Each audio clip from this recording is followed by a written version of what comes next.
Everyone, ঠান্ডা তো প্রচুর পরিমাণে পড়েছিল, সেটা আমাকে দেখে তোমরা বুঝতেই পারছো। আর এর মধ্যে আমি সকাল সকাল অফিসে এসে খেয়ে নিয়েছিলাম 1 কাপ গরম গরম চা, আর সাথে ছিল একটা 5 টাকার গুড ডে বিস্কুট। আর সকালে না চাটা না খেলে আমার ঠিক যেন দিনটা শুরুই হয় না। কার কার এরকম হয় বলো আমাকে।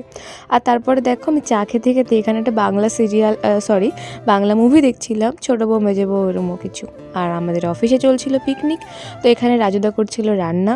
আর তারপর রান্না শেষে আমাদের খাওয়াও হয়ে গেছিলো, কিন্তু সেই ভিডিওটা করতে আমার আর মনে ছিল না।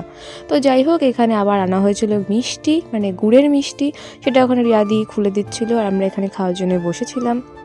ফেরার সময় দেখলাম অফিসে সবাই আগুন জ্বালিয়েছিল, মানে এত পরিমাণে ঠান্ডা ছিল কি আর বলবো। তারপরে আবার চলে এলাম চায়ের দোকানে। এখানে আমি আর আমার বান্ধবী এসেছিলাম চা খেতে, দুজন চা খেলাম। তারপর এলাম এই চপের দোকানে। বাড়ি ফেরার সময় ও বলছিল কিছু চপ নেবে, তো এভাবে কাটলো দিনটা। দেখা হচ্ছে নেক্সট মিনি ব্লগে, টাটা।